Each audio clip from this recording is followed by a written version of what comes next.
I'm going to speak about joy and happiness and how it's actually a choice, an individual choice.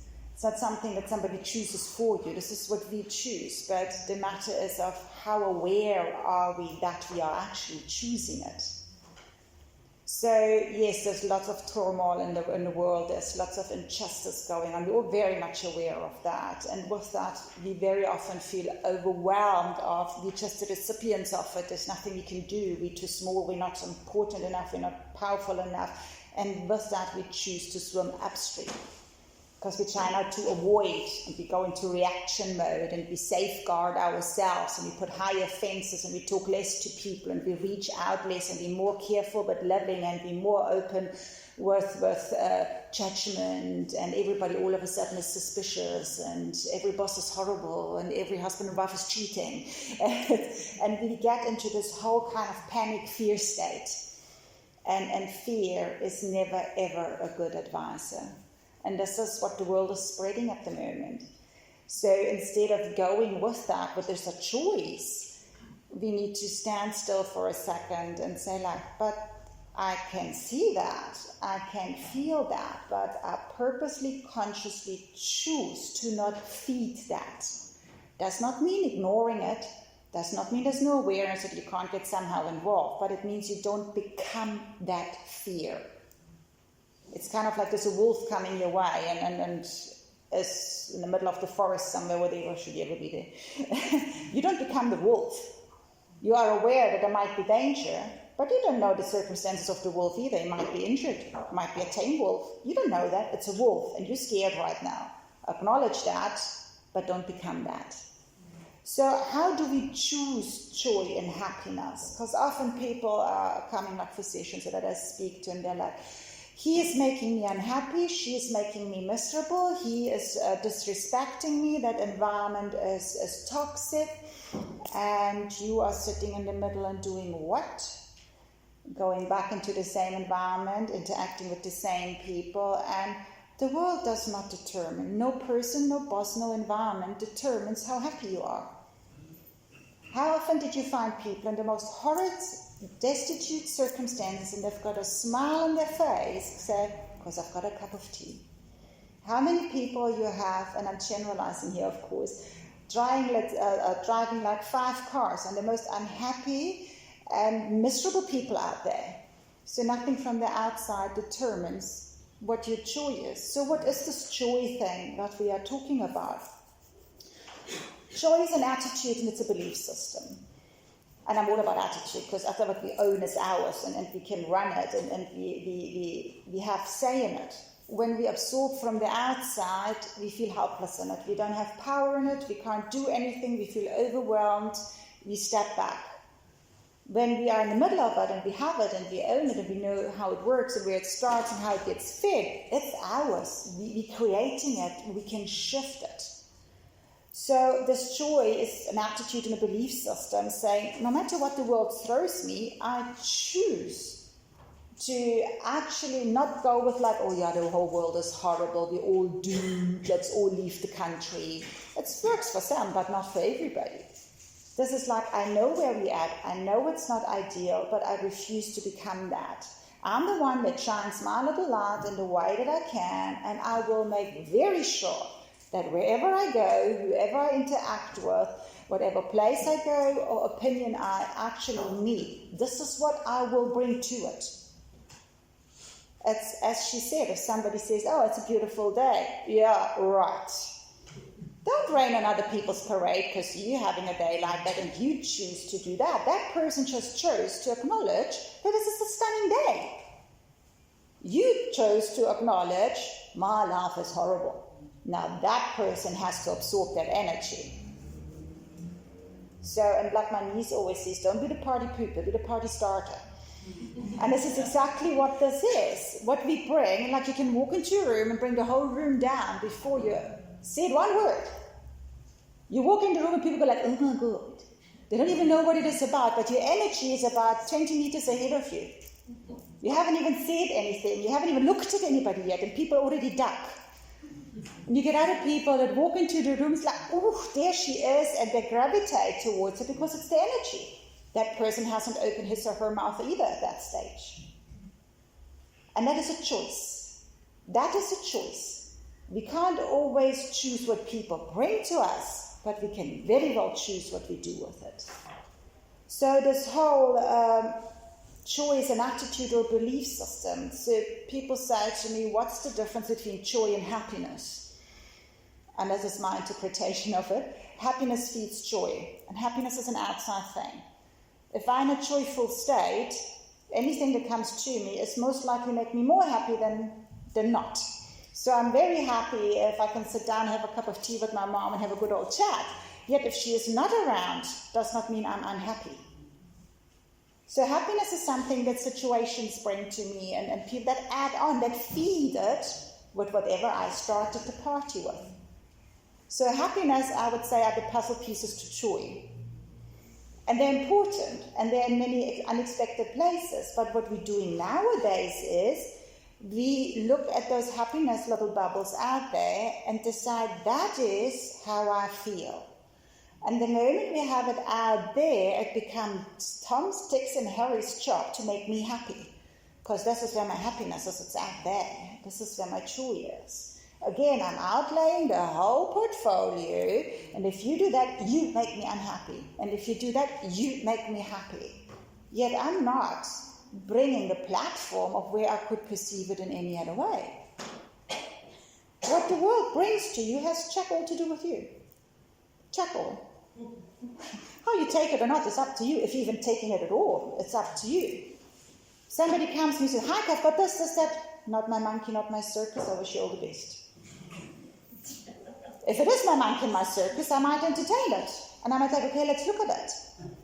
But you don't have to take everything the world brings you. You don't have to absorb it either. You can look at things that the world brings and simply observe it. You don't have to absorb it. But we have this, let me make it all better. Let me take it all on. And they're like, thank you, off the walk, much lighter. And we said, like, flip, how did I end up with this?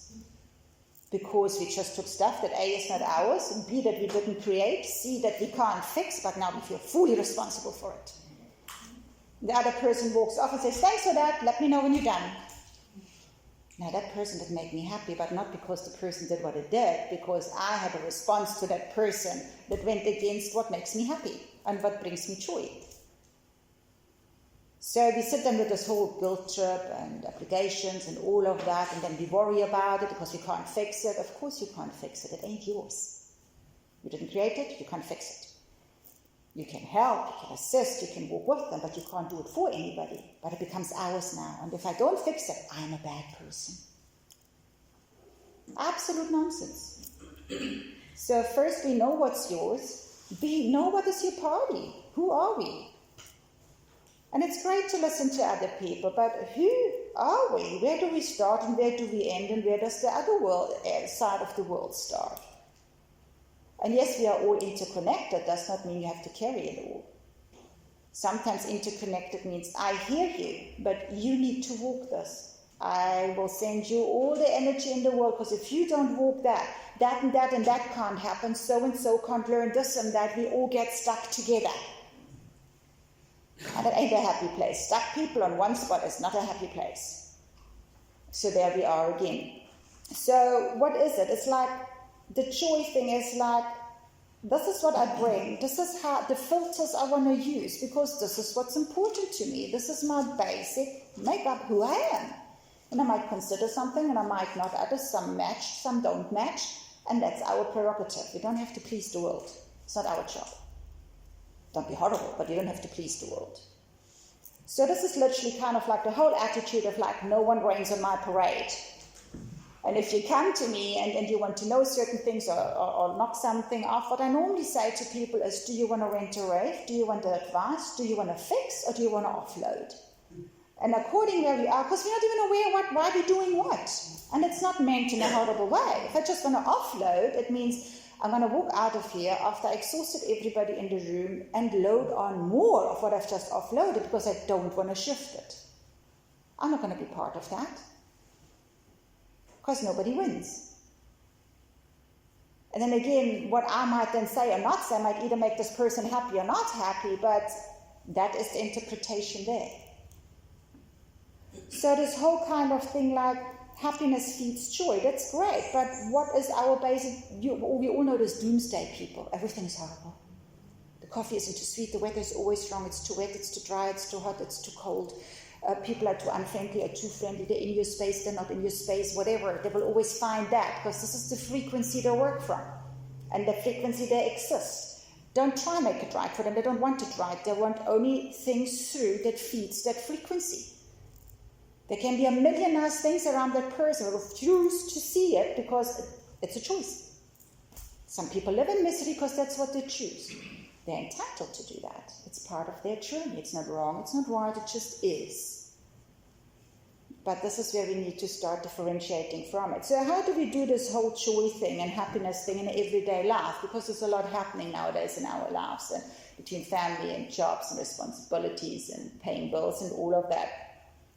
First thing is, stop waiting for someone or something to make you happen, or make you happy. It's not their job. That's not your job. And you can sit in a golden palace and be unhappy. So it's not the world's job. It's not your husband's or wife's job. It's not your boss's job. It's not your neighbor's, your landlord's, your kid's job to make you happy. It's you.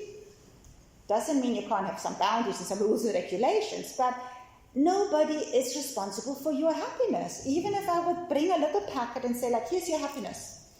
That's not going to work anyway. Because it can't be something generic that comes to you. It's something you need to create, you need to feed, you need to nurture.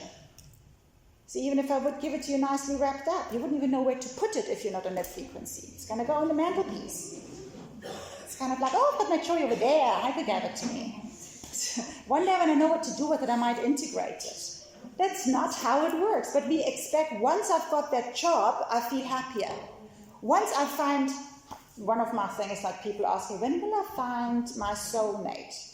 First of all, there's a million soulmates, and the one that just left you was one of them, believe it or not. Secondly, there is no savior out there. Not as a soulmate, not as anybody, because you know what? A, you don't need saving, and B, you haven't started your party.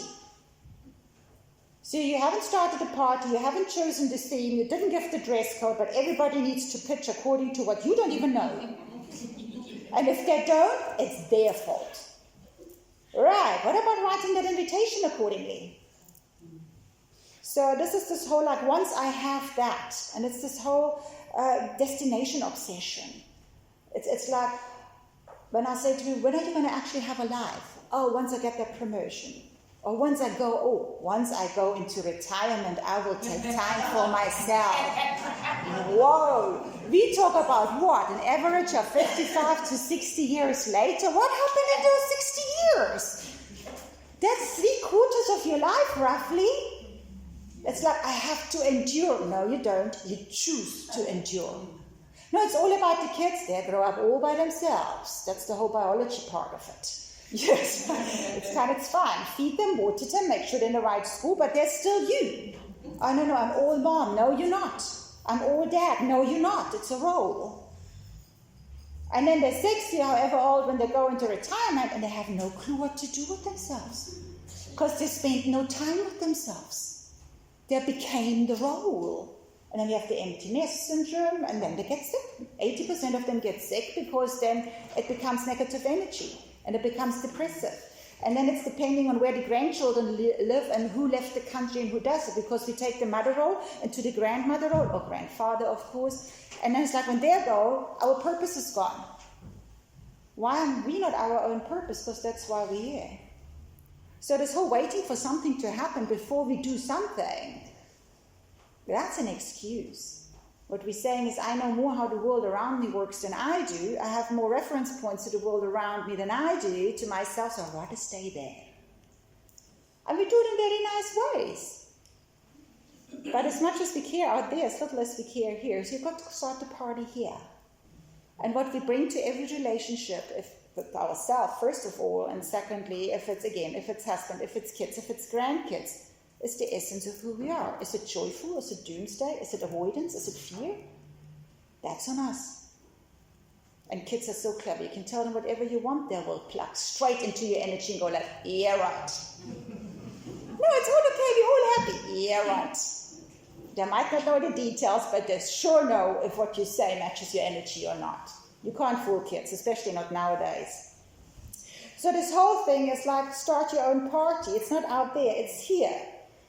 And don't do this whole destination kind of thing. It's like we are never in the here and now, ever. We're always like, and half of you will sit here right now and they kind of listen to me with one ear and the other one is like, oh, when I'm done here I need to do some shopping and I better get lunch going or I need to fix cars or whatever it might be. But it's like it's there because that means you're not here. You're not fully here with all your senses because your brain runs off. And this is where life happens. It's the only space where life happens is right here, right now. So this whole joy kind of thing, you can sit here and say like, oh, I wish she would be done because I need to run. Or let her get to the messages because that's what we really want. But at the end of the day, and another thing is, I mean, I can go on forever, I won't do that to you, don't worry. Another thing is like the biggest thief of joy and happiness is worry. We spend 90% of our time every single day in a space of worry. The intensity changes, the magnitude of the worry changes. But 90% of every single day we spend in a space of worry. And that's not a joyful, happy place. And that creates more fear, which is what we don't want. And the whole worry thing, if we're really very honest with ourselves and we make a list of what we worry about, the big and the small stuff, 90% of the things we worry about, we A, have zero reference of fact to it, B, are purely assumptions, and C, projected into the future. None of it is fact. It saps us. People have depression, anxiety like they never had before nowadays because they live in a state of worry. Yet if you really look at it, I'm worried that one day my kids won't make it. Where's the fact to that?